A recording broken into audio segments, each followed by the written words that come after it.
Thanks for coming out and watching the oxymoronic Reddit Professional Show, where I showcase the best and worst of the internet. Here I comment on brilliant and hilarious comment chains regarding dumb shit on the internet for you to enjoy. Make sure to subscribe, hit the little bell button so that you get notifications every time we come up with a new video. Enjoy this week's show. Would you watch a show where a billionaire CEO has to go an entire month on their lowest paid employee salary, without access to any other resources than that of the employee? What do you think would happen? They'd be fine. The problem with poverty is not usually day-to-day costs. People can adjust to that. It's unexpected expenses that are crippling. It is a mix. Day-to-day you can realistically only spend 5 to 10 out of pocket that even a minimum wage worker can deal with. But pro-rate in the monthly costs, and it gets crazy.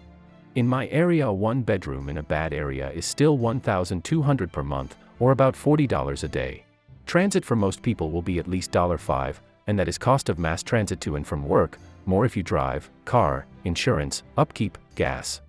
Not having a car is not always an option. On 40 hours at $10 an hour, you are bringing in about $1,200 a month. You lose some of that to taxes, but let's be nice and say you get it all. You already cannot afford a studio apartment, so you need a roommate. So you have to hopefully find someone sane, but that is not a given. So basically, on your own, on a full-time minimum wage job, you basically are eating garbage to just not be hungry. Living with 2 to 3 roommates with the same problems you have, and will have no ability to save enough to ever make a difference. $500 is huge savings over a whole year for you, and that is not life-changing at all. I doubt a month is enough to really feel the effect. And a camera team changes everything. I won't trust doing business with a random nobody, but a guy in suit with a whole production team following him. That's a different story. That's why reality shows are intrinsically just shows. Yep, it would need to be hidden camera and such.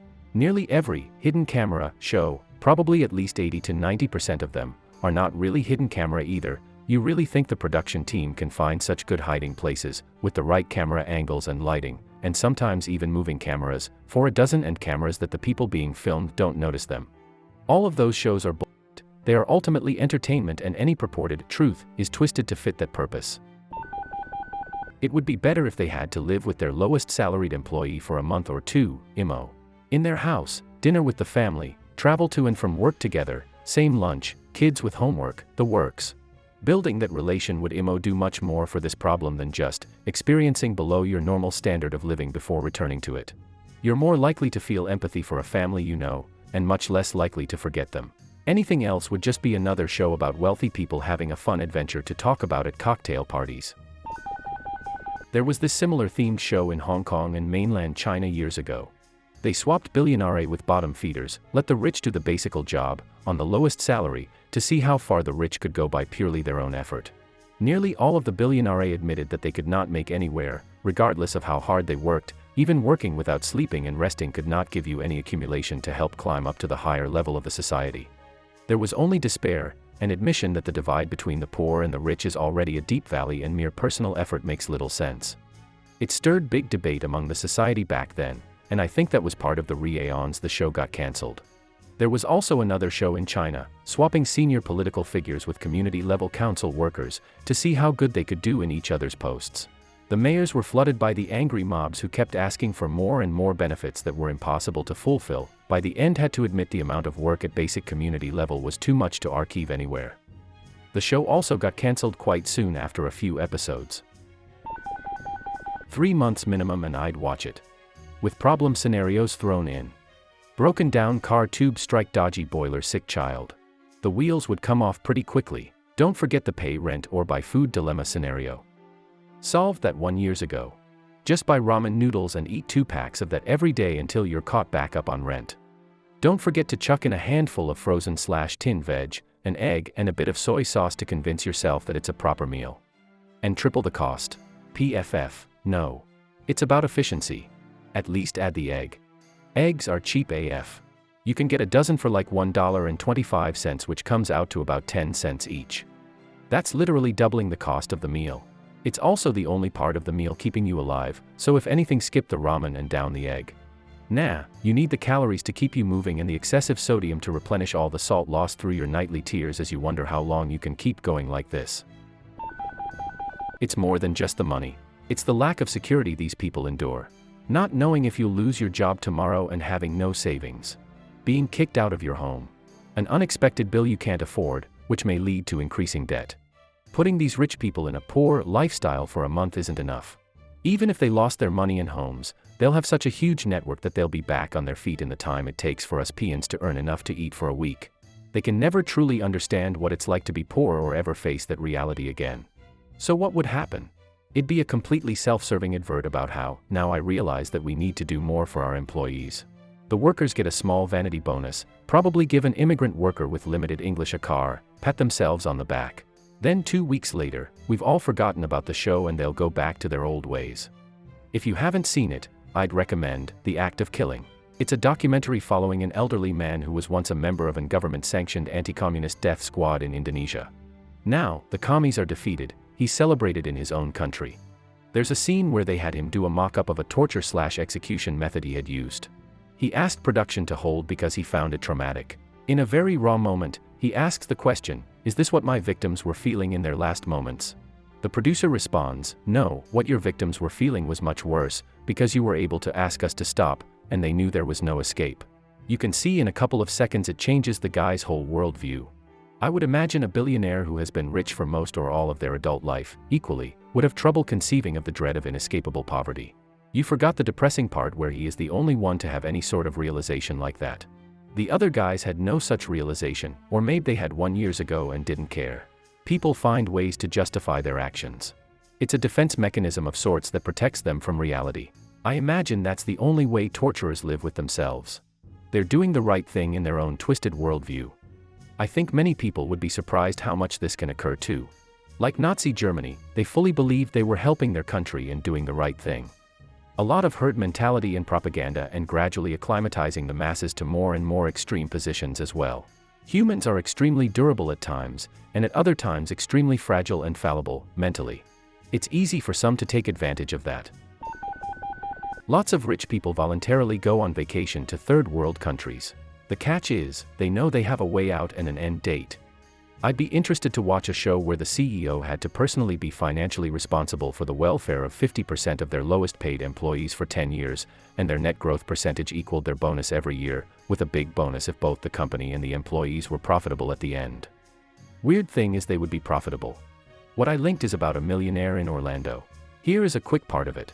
It is an interesting read, and it would be interesting if others would help scale it up. Orlando, FLA, 2 decades ago, Harris Rosen, who grew up poor on the Lower East Side of Manhattan and became wealthy in the Florida hotel business, decided to shepherd part of his fortune into a troubled community with the melodious-sounding name of Tangelo Park. A quick snap from the city's tourist engine, this neighborhood of small, once charming houses seemed a world away from theme park pleasures as its leaders tried to beat back drugs, crime, and too many shuttered homes. Nearly half its students had dropped out of school. 21 years later, with an infusion of $11 million of Mr. Rosen's money so far, Tangelo Park is a striking success story. Nearly all its seniors graduate from high school, and most go on to college on full scholarships Mr. Rosen has financed. Young children head for kindergarten primed for learning, or already reading, because of the free daycare centers and a pre-kindergarten program Mr. Rosen provides. Property values have climbed. Houses and lawns, with few exceptions, are welcoming. Crime has plummeted. I do more than a month and without any contact to rich buddies either. If it's a month, I think a lot would just buy rice and beans every day and go, see.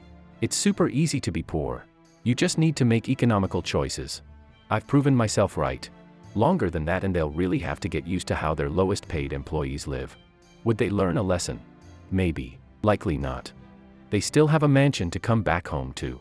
They'll give their lowest paid people a one-time bonus, or maybe they'll drag one out in front of a camera to give them a fancy car so their own reputation gets better. And then they won't change anything else. So basically undercover boss. Yup, I'm guessing it'll go like that. One happy crying person with a dark past who gets a car brings in viewers. 1,000 people whose past you don't know who are satisfied, but not ugly crying at a pay raise will not. And I doubt they'll just do the right thing because it's right. They'll want something back for it, both the CEO and the TV network it would be shown on. At least, that's what I think would happen. You should watch Undercover Billionaire on Discovery, not to be confused with Undercover Boss. Billionaire Glenn Stearns moves to Erie-Pa with just $100, a truck and no contacts, and has to make a company valued at $1 million in 90 days. He also can't mention who he is to anyone. It's pretty much exactly like you are describing and insanely entertaining. Yup. This is it. Googling, is undercover billionaire legit? Brings up old Reddit threads about it where people said Twitter exposed them, sorta, because everyone in the city knew something was going on. So every time Glenn went to get a loan, a job, or even people who literally worked for free and donated time to help for free, only, supposedly, did it because they had seen cameras or knew it had to be connected to the stir in town. I enjoyed the show regardless, and what was leaked about it didn't really discredit it entirely. Oh yeah, and the tires he picked up and sold at the beginning of the show were supposedly planted there. And several other things. But not everything was debunked or discredited, so it still had some good lessons, lol. They would have to swap everything down to the last detail. Apartment, car, if they even have one, wardrobe, food, hobbies, etc. And it would have to be ongoing, not just a couple months. The real question is, how to get a CEO to agree to this. They would also have to be allowed to make different decisions on the starting conditions. You're not proving anything by dropping a CEO in the position of a minimum wage worker who is underwater on their car payments and behind on rent and watching them struggle, if the CEO would have chosen a different car and smaller apartment. Sure. But saying you need to live in a shithole for 1 month is a lot easier than saying you'll need to live there for an indefinite amount of time. I had a split with an ex. And had to move out quickly after we moved to a new city for a job. Before I had one. Found a place that included utilities for $500 a month. No AC in TX. It was cheap and knew I'd find a good job with a month. But slept awful. Had to deal with an awful roommate. Really bad living situation. If that was long term, I couldn't have done it. Knowing it was temporary has a huge impact on how you can handle something bad. No, I wouldn't want it. I think it would be boring. A lot of people seem to think that all billionaire CEOs just lucked their way into their fortunes. In reality, the majority of them started as hungry and broke college students with a dream, living frugally. They made sacrifices to achieve their goals. That being said, there is some luck involved. There are a lot of great business people who don't make it as the markets are flooded with people bringing new ideas and products to the masses. Only so many can catch fire and survive, let alone be mega successful. I say it would be boring because I believe these billionaire CEOs would adapt to their situation and be just fine. They only make minimum wage now.